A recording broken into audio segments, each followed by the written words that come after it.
Hey, welcome to this podcast, and we've got somebody that is a treat, and he represents a treat, and that is Kyle Mann, who is chief editor of the Babylon Bee. And if you've not heard of the Babylon Bee, we don't know where you've been. You don't know where you've been, because this is the cutting edge, I think, comfort dose for what's going on in our world today. They have an incredible ability to not only make you laugh and to make you think, but to challenge your worldview position. And then on top of the fact, and we'll talk about it soon, how they can be so prescient in what they say, because what they write about will come to pass. And so, Kyle, I've got to ask you something right now.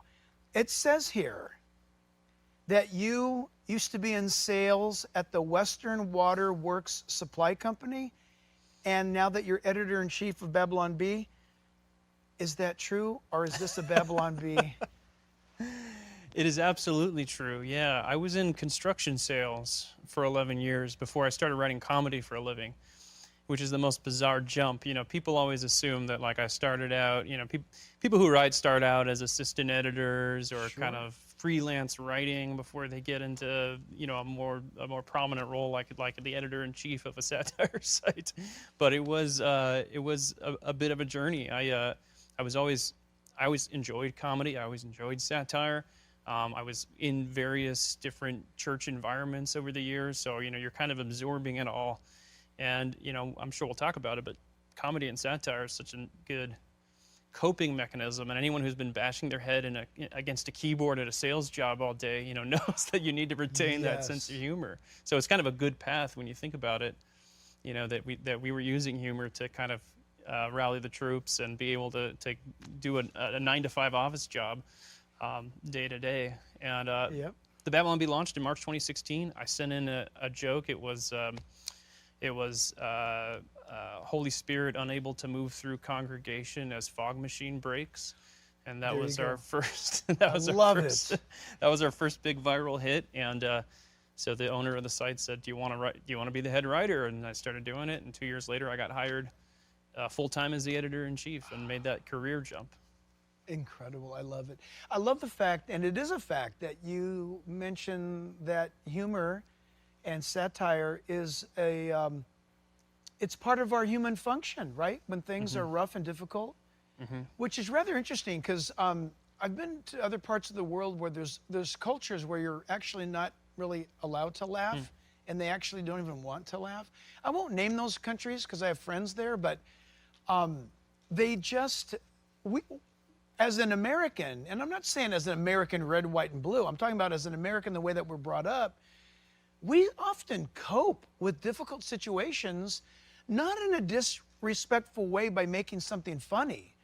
It's actually some form of our ability to survive a challenging event or a bad time. And so for you guys, it's been amazing, because the more pronounced or demonstrative, I'm thinking like the Trump era, you guys were so incredibly effective and funny. And now we're in the dark days of Obama or Biden or whoever it is. And it even adds more to your list of, well, because we want to laugh. We need to laugh now. Yeah, humor is such a great, you know, humor has so many functions. You know, there's a prophetic role that it plays in proclaiming truth. And there is a comfort element to it, you know. We get people that write in and say that they're going through the hardest season in their lives, you know, whether that's the death of a friend or family member, or, you know, just financial struggles or whatever it is. And they say that the only way that they're able to really consume the news is through the Babylon Bee, because they're able to learn about what's going on in the outside world, but through the satirical lens that helps make them know, like, hey, it's going to be okay. It's not the end of the world. We know who's in control of history, so we don't have to worry about, you know, this or that little event. Right. When you joke about events, you really give them less power over us. I love it. That's so true. So true. You guys, if I remember right, didn't I see you guys on Tucker, for example, on the Tucker Carlson show? Yeah, I mean, that's huge. Yeah, Yeah, I mean, and you think about that, like how crazy that is, that Christian news satire site, launched Right. six years ago, having this broad cultural impact through things like Tucker Carlson becoming an ally of us, and we're finding these allies out in the world that maybe some of them aren't necessarily allies in faith, or maybe they're not our brothers and Correct. sisters in Christ, but are actually allies in this culture war. They stand side by side with us in certain Yeah. issues, defending free speech or whatnot. That's crazy to me. I mean, that we feel humbled and honored and totally not worthy of Well, that kind of but impact. you should, and I love that because God is using your platform so uniquely. And I mean, let's be honest. I personally, I don't think that Satan's got a funny bone in his body. Having said that, I believe God invented humor, and when we see what you guys are able to communicate to an audience, that the church, no evangelist, no pastor, no priest or pope, is going to get to the audience that you guys are reaching. And you guys are also, what I believe, is almost, you test the culture, and you not only test the culture, you test the person that is consuming your product, for the lack of a better term. When somebody reads something at Babylon Bee that I think is extremely funny, because first of all, I have no problem laughing at myself, or what you guys just pointed out is so incredibly true. When I see the person next to me look at it and say, "Oh, that's despicable," it tells me so much about them, that there's something broken in them because they can't laugh at that. Yeah, we find that when someone gets very offended by satire, now I'm not saying that there's not a line that people can't cross. Like obviously there's humor that's God honoring and there's humor that's not God honoring, and you have to be careful of that. But at the same time, when someone reads a satirical piece or watches a funny video or whatever, and they get offended, it often says more about the person Exactly. than it does about the comedy. I think we consume a lot of comedy that comes from the secular world, Right. and most of the time, if there's a joke about Christians or the church, I can laugh at it and go, yeah, that's kind of true, Exactly. without getting super offended or trying to cancel that person or trying to burn that comedian's whole career down or whatever. Right. Which is not what you see on the left. Right. It's funny. The stereotype of Christians is that we're the kind of 1950s fuddy-duddies that can't laugh at anything. We're the guys who are sitting in the corner at the party and like, oh, you guys Yeah. are having too much fun. And Shame. yeah. And now it seems to me that the secular left has become so zealously religious about their beliefs, so blindly religious, that they're now the ones who take themselves so Very seriously. stoic. Well, that makes Depressed. it makes a great target for a joke.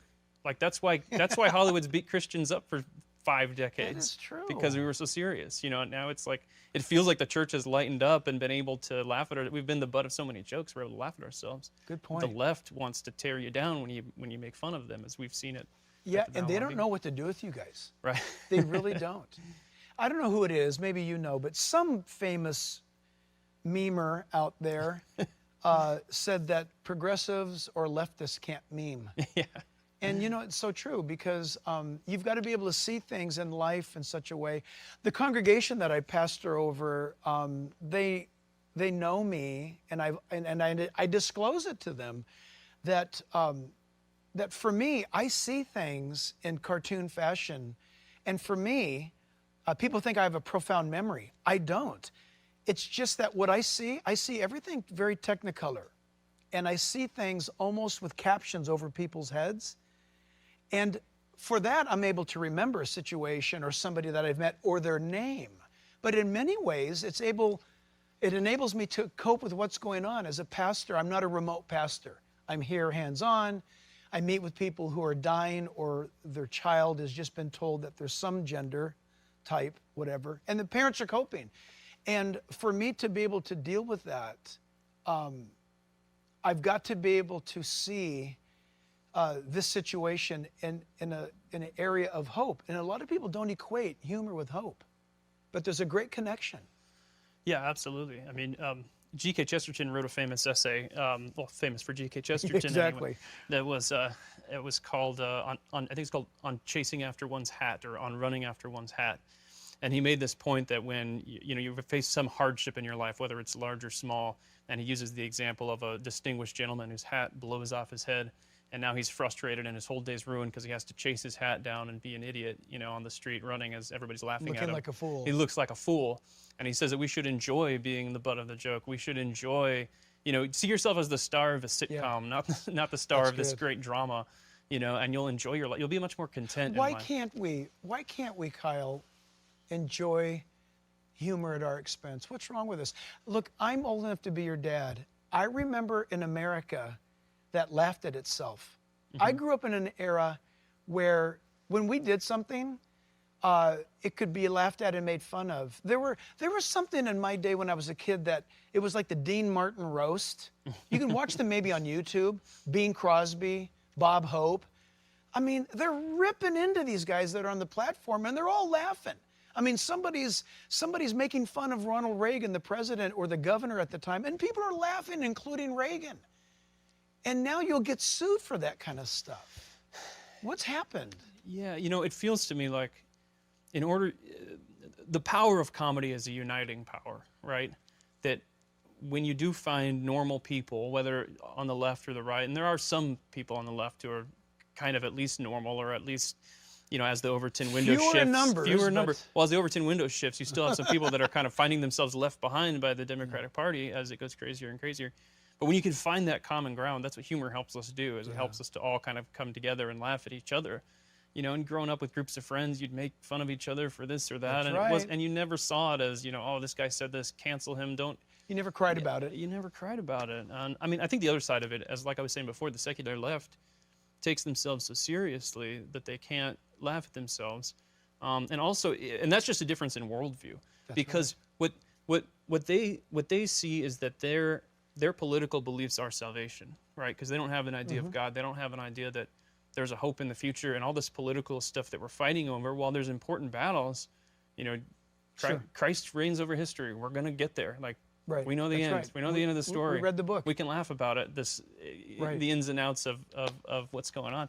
Whereas if they think that their political philosophy will bring heaven on earth, will bring salvation to mankind, then if you were laughing at it, it's like laughing at their religion. Yeah, exactly. And you're so scoffing and mocking them, and they can't cope with that. Right.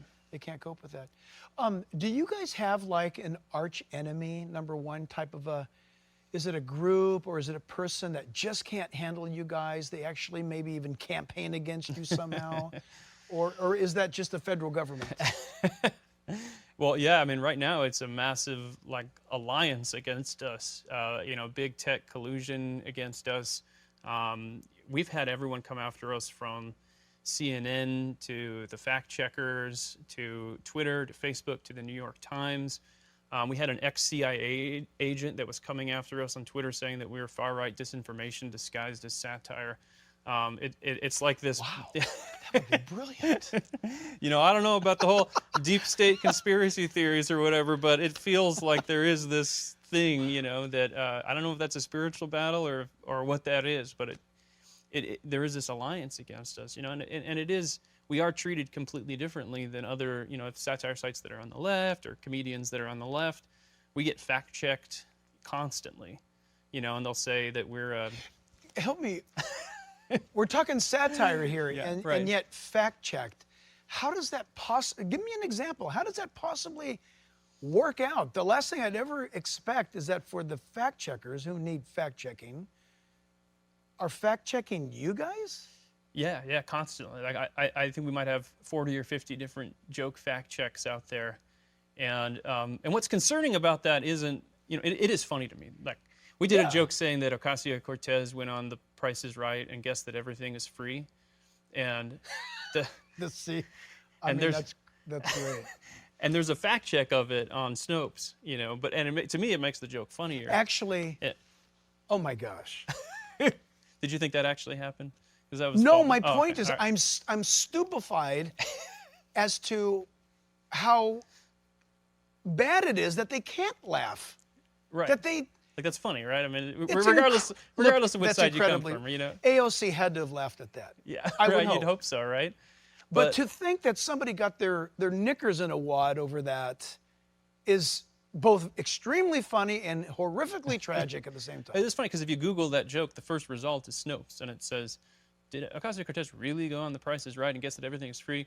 false. And then there's a 1,000-word debunking of the article, which They make you.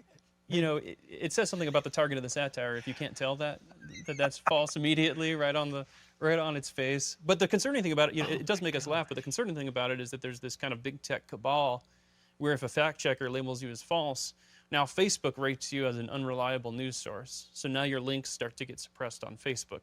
And then Twitter and Facebook are talking, and then they start to suppress you. And we're banned from Twitter right now, too. So because, okay, I'm trying to follow this. Help me out, because this is not my world. But if they ban you guys or label you guys as disinformation or false information, yet you're a satire organization, a comedic product, that they've actually put you guys in the realm of opposition politically. You are political opposition. Well, and they don't say that outright. No, they don't. What they say is this is a disinformation site, or this site is confusing people, so it's rated down in the metrics or because whatever. It's satire. Well, yeah, but they don't really kind of acknowledge that it's satire. It's like false, fact check false. They made a false statement. The very first one we did, we had one of our very first fact checks was we said that CNN purchased an industrial washing machine to spin the news in. And I remember reading that. Facebook tried to take us off their platform, deplatform us because that was false. Because CNN didn't really buy a washing machine. Because they didn't, well, as far as we know, they didn't. That didn't actually happen. Unbelievable. I'm sorry. I'm stupid now. I'm asking you. Was that a real human that decided that to critique you guys like that? Or are those bots? Or what is that? So the way that we think it works is that there's a real human at Snopes or the different fact-checking sites who decides we're going to fact-check this one. And then Facebook has an algorithm that feeds any fact-check from Snopes, and it grabs it on their site and says, all right, this one is labeled as false. You get dinged for sharing a false story. And they do that with USA Today. They do that with AP fact-checkers. They do that with Snopes. So we've gotten fact-checked many times on different topics. And so now we have a very low rating in the system. We are a purveyor of false information. Has it hurt you guys at all? That technology side of it? Yeah, absolutely. We get completely suppressed on Facebook. Any link you share to babylonb.com, your friends probably won't see. We went from getting, we'd post a joke that would get 50,000 shares, 100,000 shares on Facebook to links that get 10 shares. That's the level of... And it's so obvious. That, quite obvious. Even in our sermons, I'm not known to be politically correct. And it is, I'll look and see 3 days later where a message will have, normally 100,000, something 200,000 views, and it's got 57,000 or just 10,000. Something's up. Yeah. Something's up. But what about, and we're kind of going into areas that are kind of yet maybe not announced or fully announced, but we've been told on our end regarding religious content that there is some sort of hope coming. Part of this Truth Social team, we've heard that there's going to be things coming where we'll be able to actually speak and preach and do what we do uncensored. Have you heard anything about that as well? Is there anything that you might be able to say that there is a fair game coming to town? Well, I'll say that there is some hope from different angles, and I don't know exactly how everything's gonna shake out in the end, but obviously we have all these alternative social sites that are coming out, and that's a positive thing. It's good to be able to put your content on 20 different platforms instead of just the two big guys. Yeah, true. At the same time, a lot of those smaller sites, they're not going to drive the same amount of traffic. You're not going to be reaching the same audience. Right. It kind of puts you in this echo chamber where you're not reaching the people that you're trying to reach. A Babylon Bee article that goes viral on Facebook is going to get us a lot more traffic, a lot more exposure, a lot more Tucker Carlson appearances than something that does well on Parler or on Truth Social or these different sites. Obviously, with things like Elon Musk putting in his offer to buy Twitter, it seems like there is this, even within the big tech companies, there is this pushback. We even saw it with Netflix, that Netflix is telling its employees to, if we're going to make non-woke content, you just have to deal with it or quit, Yeah. So you're seeing a lot of these guys that made this bed that they have to lie in now starting to say, wait a minute, we're going to be in trouble. And you saw it with Twitter, with Elon Musk, they're having to clean up their act because they're realizing now that they're doing things that aren't good for business just because they want to push their woke ideology and agendas. So I've been encouraged by some of the developments that we've seen in that area. Yeah. Something's got to happen. Something's going to give. I mean, Something has to. people are waking up and rebelling against it. Absolutely. Gosh, I laughed. You guys, something to the effect where Elon Musk was buying Twitter, but he woke up the next morning, there's like 138,000 board member votes that had been counted during the night. And That's right. Yeah. you know, that kind of stuff just, you know, everybody who's watching the news from either spectrum has got to just say, oh, that is funny. So your Christmas stuff, what's your favorite? Do you have a genre? Do you have a season? Or for you, is it just each day? So a lot of our process is definitely like waking up in the morning, looking at the news. How can we make fun of this? You know, and you know, we are there to communicate truth. We are there to you know, deliver a message that we want to deliver. But at the same time, a lot of the problem with a lot of Christian or conservative content in the past has been that they put the message first in such a blatant and obvious way that, you know, the comedy suffers or the creativity suffers. Right. So we definitely try to do a comedy-first approach or humor-first approach, where if it's not funny, it's not going to get published. It doesn't matter how good your point is. Yeah. You know, if you're this is just an op-ed in disguise, then any number of websites could do that. Tons of those. We'd rather be funny, you know. I mean, for me personally, I love doing the classic Christian jokes and church humor jokes, because that's my wheelhouse. That's my world. Making jokes about your own is always my favorite. Absolutely. You know, and some people will get upset and say, "Why do you make fun of Christians so much?" I'm like, no, "Because keep it up. we love Christians. Yeah, yeah. That's why." Yeah. Well, and you know what? And it makes the Christian audience that's viewing or reading your content, it makes them stop and look on the inside to ask, is that true? Right. Is that really happening? I mean, honestly, you mentioned, or did you mention, or did we talk about it before going on the air about, yeah, you just did, about the Holy Spirit, the fog machine. Yeah, right. That kind of stuff. I mean, truly, it's like, oh, that's funny. Because look, in Christian ministry, we could get so caught up in the lighting and in the fog and in the stuff that we forget to stop and ask God to bless the service. Yeah, you guys have a disappointing lack of fog here on this set. I've noticed this. Pretty tragic. If we were only sensitive to the Holy Spirit, we would have had his fog here. Well, just the right amount of fog so he could move. Well, that's the kind of prophetic or cutting edge of satire, is that it makes you laugh and then it makes you think. G.K. Chesterton once said that humor can get in under the door while seriousness is still fumbling at the handle. Wow. And that's like so accurate. You know, if you read an article that says like, you know, 10 things you should be doing differently in your worship services, you know, you might already be on guard or like, what are they saying is wrong with my worship services? I love it. You know, but if you write a joke that's just lighthearted, making fun of kind of something that we do in worship services, then people are willing to laugh at it and then think, oh, maybe there's something, maybe we are swinging too far that way or whatever. So take us into the day in the life of being at the B. What happens? Yeah, I mean, it's a super fun group of guys. You know, and that's the funny thing about all the fact checks and the censorship. And you know, one of the things the New York Times said was that we are a far right misinformation source, disguised as humor, disguised as satire, which is similar to what the CIA agent guy said.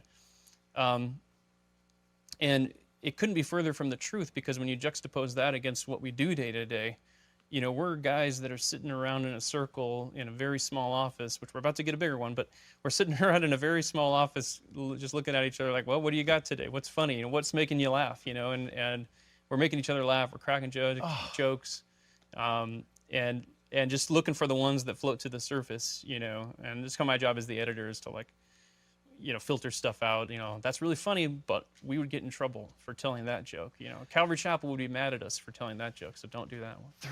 Oh no, tell it. Tell it, please. It's gotta be, I mean, do you guys ever, sitting around that circle, do you ever just say, you know what, that was such a bad, don't even try to come up with something like that again? Well, I think a good rule for writing comedy and creativity is having your space where you pitch your ideas, having that be a safe space. And they can. Yeah, and I know we hate the term. No, I know what you mean, but you're right. It should be like that. You're not going to get canceled or lose your career over a bad pitch or a pitch that's too far. Let it loose. You know, right on. You can't write creativity. You can't write comedy from a place of fear. You mean First Amendment kind of stuff? Right, exactly. Wow. You can't write it from a place of fear.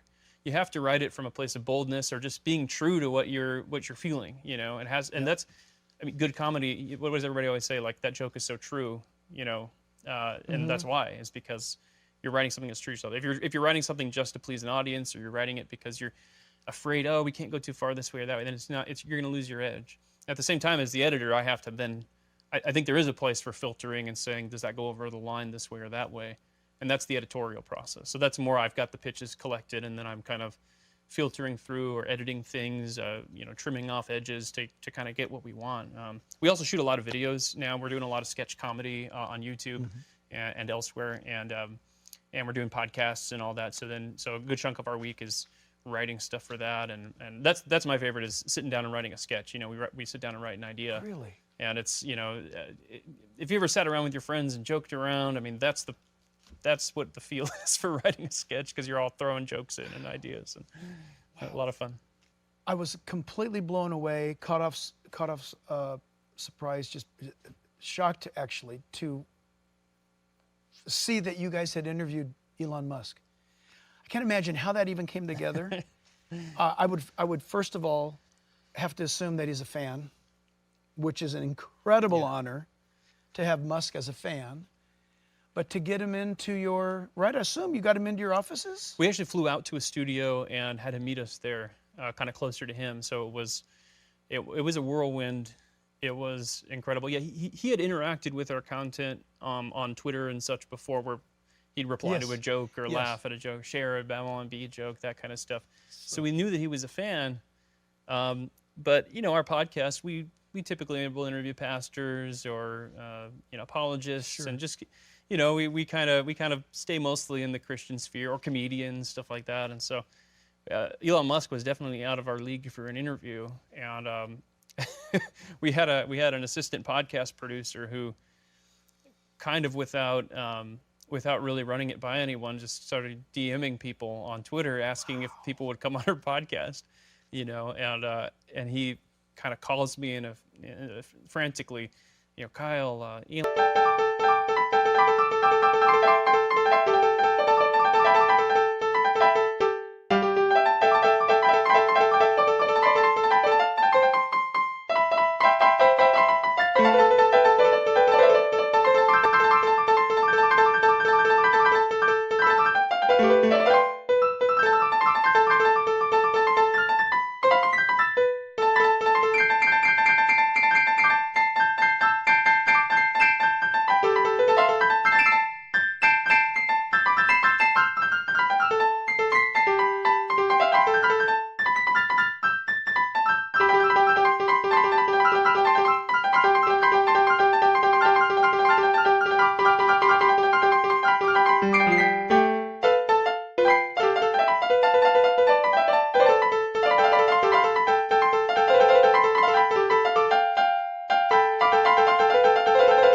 Musk just replied to our Twitter DM, what do I do? You know, and so he basically replied and said, you know, fly out tomorrow and we'll do the interview, and, you know, just let me know where to meet you guys. Get a studio and let me know where to meet you guys. And so it was that quick, and we did it. It was out 2 days later. You know, we had our podcast production team was working nonstop for 48 hours to do the post-production on that and get it out on the YouTube channel, and it was awesome. Just quite an incredible thing. How did you find him to be, you know, everybody asks that question, everybody wants to know. What's he like when the mic's off and the lights are off? Oh, it was great. I mean, he was such a cool person that he came in and sat down, and, you know, we were all very nervous, obviously, you know, like, this is the biggest interview that we'll ever do. I mean, we didn't feel worthy or deserving to be doing this, you know, like, just, there's other better qualified interviewers that could be doing this. And we sat down, and he just sat down. He almost started interviewing us. Like, he just sat down like, I love the Babylon Bee. How did you guys get started? And, you know, he was just asking us questions, and we're just kind of caught off guard trying to answer him. And then we kind of just flowed into the interview, and it was almost very informal. And we just let him talk, and such an interesting guy. Obviously very intelligent. Yeah. And just a wide range of topics, from humor and cancel culture and comedy to, you know, we were asked him a very technical question about his rockets, and he went off for 10 minutes about it. And about his toys. Yeah, right. Right? It's amazing. Yeah, it was quite a cool thing. And then he was gracious enough to hang out with us for another hour or so after kidding. after the cameras were off, and just wanted to talk about the Babylon Bee and him and the way culture's going, and it was very cool. You know, we wish we'd left the cameras on. Wow, isn't that true? So just personally, what do you think? He's South African, right? Yeah, yeah. But he lives here, obviously, now. Yes. Yes. And so, where do you think he's at? Is he moving more center or right, or where's he at in his worldview of? I mean, I was gonna say poor guy, unfortunate guy in the sense that he's, he was their darling, the leftist darling for a long time, and then now he's asked people to use their own minds and think, and they hate him now. Yeah, well, I mean, I think it's a little bit of both. He's probably, I can't speak for him necessarily, obviously, but he's probably moving slightly right, while Democrats are moving incredibly left. And so both of that makes it look like he's going far right or whatever, but he's That's a good point. It's the same thing with Bill Maher. If you watch him now, Bill Maher will go on there and say things that sound like, it's just normal things that people believed 5 years ago makes him seem like a far right Nazi or whatever. That's like how Bill Maher anyway. That's the stuff that the left will accuse him of, being this far right guy now. And he's like, I'm just saying that boys are boys and girls are girls. Like, right, right. So there's probably some of that Overton window shifting with Musk. I think he is probably a classical liberal. Just that he does value free speech. That seems to be one of his big rallying cries is free speech and freedom. And and that puts him at odds with Democrats nowadays, sadly. That's right. So you being the editor-in-chief, you've got to know funny when you see funny. Yeah. Right? So it's not just a title for you. You know what you're doing. Is this something that you just all your life, it's the way that God wired you, that you saw things funny? Is it something where there was a click maybe? Was it a movie? Was it an event where something just got the sparks and wheels flying? Yeah, I always say I don't know if I was that funny growing up or whatever, but my family always says, "Oh yeah, you were the clown of the family." Like, don't you realize? The entertainer, the class clown. But I think I always had a dry sense of humor. Like I wasn't the over the top, like, oh, I'm the guy who's gonna throw a pie in his face or whatever. It was more dry commentary or just that wry wittiness. So I love all the old Christopher Guest documentaries like The Spinal Tap and Mighty Wind and Best in Show. Those are the ones. Those are the ones that speak to me. Because you're finding this little subculture. And you're doing this very dry. Is this real? Is this a joke? I don't know what this is when you first watch those movies. So I've always loved that kind of humor, and that obviously fits very well with Babylon Bee. So yeah, when I saw the Babylon Bee posted on my Facebook feed the first day it launched, I looked at it and this is it. This is what I want to do.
I told my wife we had just moved into a new house and I was still working at the old sales job, and I said, I want to do this writing thing full time if it ever happens. Right. And she's been very supportive. She's like, well, if you want to quit and do it, do it. But she, in the back of her mind, was always like, how is this writing ever going to make money? Like writing these Christian jokes. You can do all you want. Just pay the mortgage. As long as you pay the bills. And God's been gracious in that area. So, what are the setbacks? What makes it a hard day for you? What's a hard day? Well, I mean, I find that as humans we can always find misery in any situation, no matter how good. Like it's so tempting to be discontented with your life. If you're a cashier or a sales guy or a banker or whatever, you can always find something that makes you depressed about your job. That's true. I mean, for us, it's the worst is the not being able to find the joke, not being able to find the right angle the right thing. With comedy on the internet, it's especially difficult because you're not a stand-up comic where you can get that instant feedback Tone and it fuels you, and you say something and you hear everybody laugh and you're like, okay, good, I'm on the right track. So when I do like a speech somewhere, when I go give a presentation and read some Babylon Bee headlines, you get that, like the crowd loves it, and you can get that instant feedback. On the internet, it's difficult because you don't get that instant feedback. Maybe you get some likes or comments or shares, but that's so mechanical. It's just numbers. It doesn't show you the person who's texting it to their friend, and the group texts that go around. Everybody tells me about where they're sharing Babylon Bee articles. That's exactly what happens here. Yeah, you don't see the pastors on Sunday who show a Babylon Bee headline at their congregation. Like, you don't get all that feedback. All you see is that number. So when there's things like suppression on Facebook or suppression on Twitter or whatever, you're not getting that feedback. You're like, oh, we're not getting the shares we want. That can make you go, oh, we're really not funny. Wow. So for 6 years, I've been saying, I'm not funny. I don't have any more jokes. And and then the next day, you always are hit with something to. So like I've heard that comedians go through, certainly pro athletes go through a slump. Sure. How would you get out of a slump? Yeah. If that's true. I mean, I think, like I was talking about Chesterton earlier with the chasing your hat thing, that's something that we constantly quote around the office. If there's a day where there's no jokes coming together or this, we say, well, it's just a chasing your hat day. We can be the idiots today, and we don't always have to be the ones who are clever. And so I think we have to keep that in mind. And I have to constantly slap myself and remind,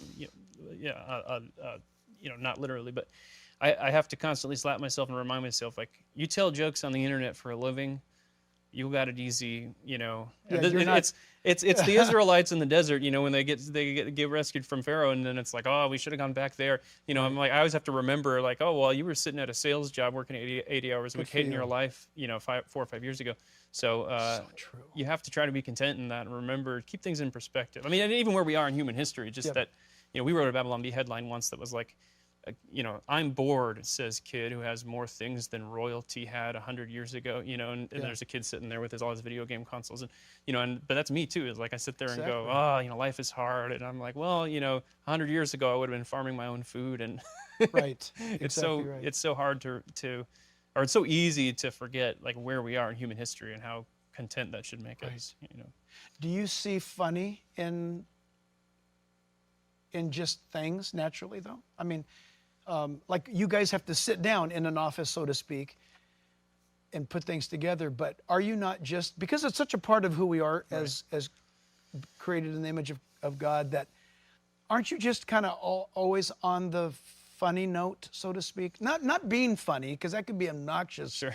But what I'm saying is, like, you just saw that, yesterday I saw a squirrel fall out of a tree. I thought that was incredibly hilarious, especially when the squirrel was okay, then it was even more funny. But, those kinds of things. Are you just, do you see things? Because 100 people can look at something, but you look at the exact same thing, I would assume, and you see it just a little different. Well, my wife's constantly having to hit the back of my head because I'm writing headlines in church, like I'm watching what's happening.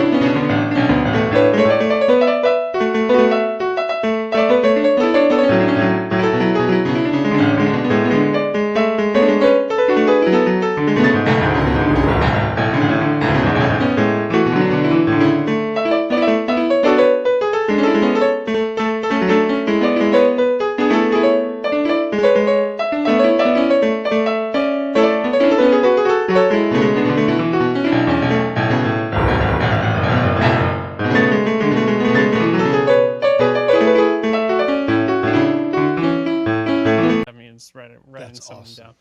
And That is great. We're going to a Calvary Chapel right now, so there's a ton of content. Great content. Yeah. At a Calvary, a lot of stuff to make fun of.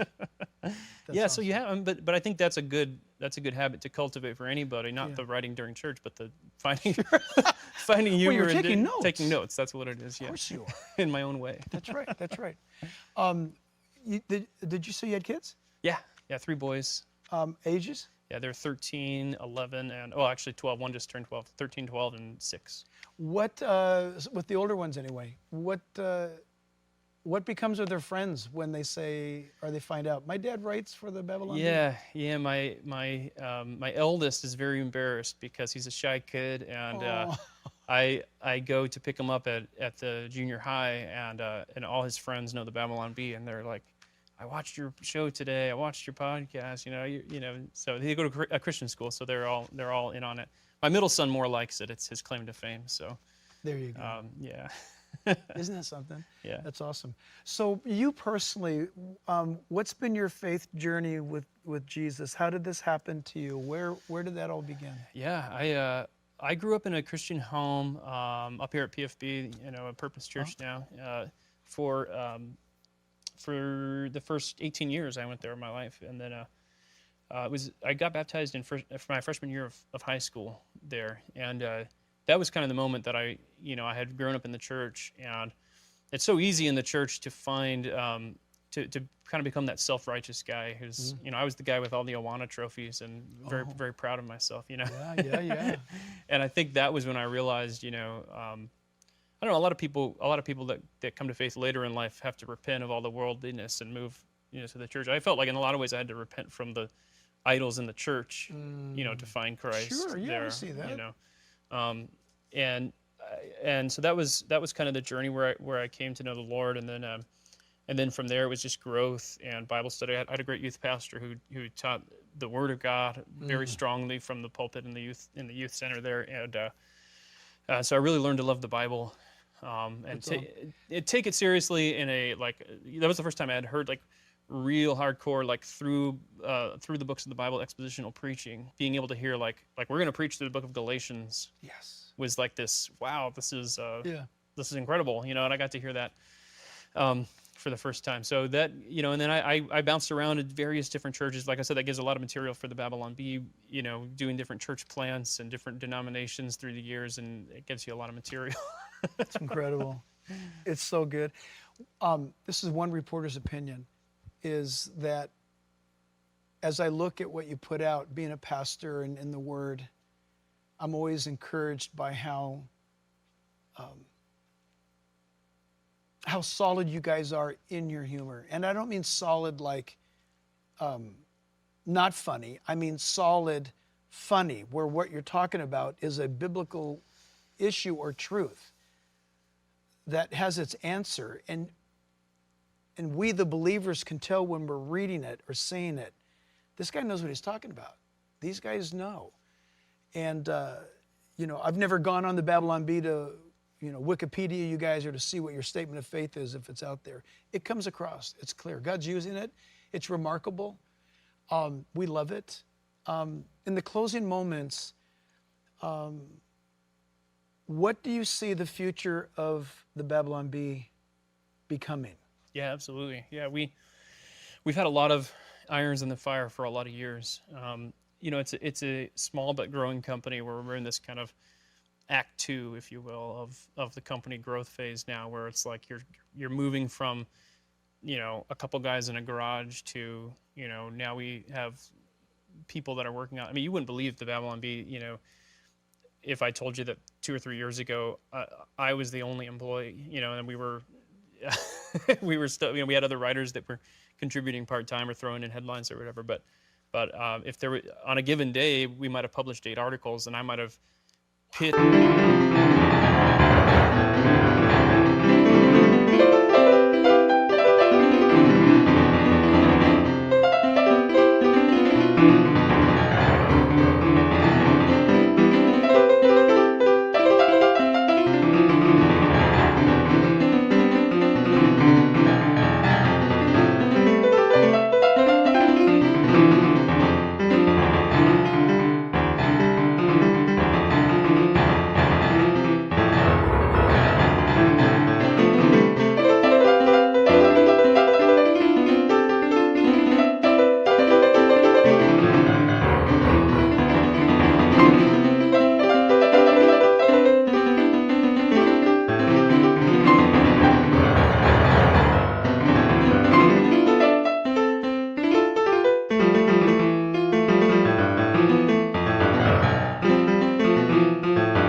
and photoshopped every single one. Like that was the, and so now we're kind of getting to a more sustainable level where we have photoshoppers that I can go to. We have people that are writing articles that I can go to. I have a great managing editor that can run some of the day-to-day.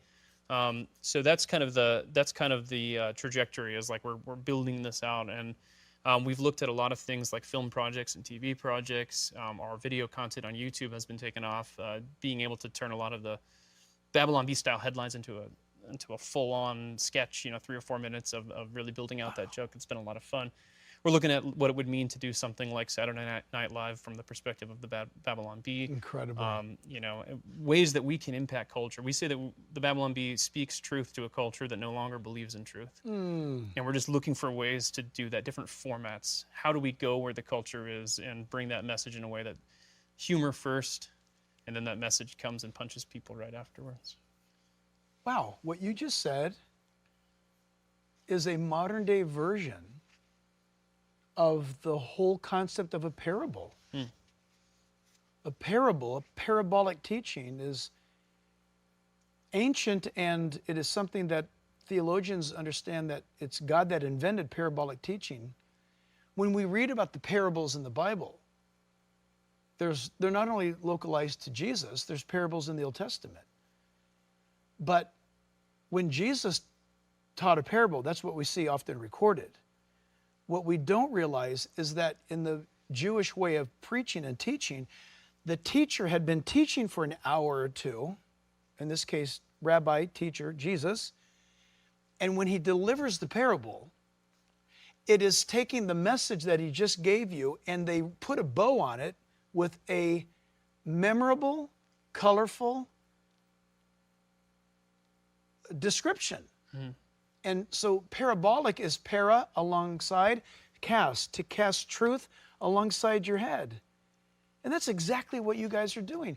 You are wrapping up truth to be dropped alongside a head that wouldn't normally even consider it, because it's that satire funny. It's extremely effective, obviously, which is why you guys are being so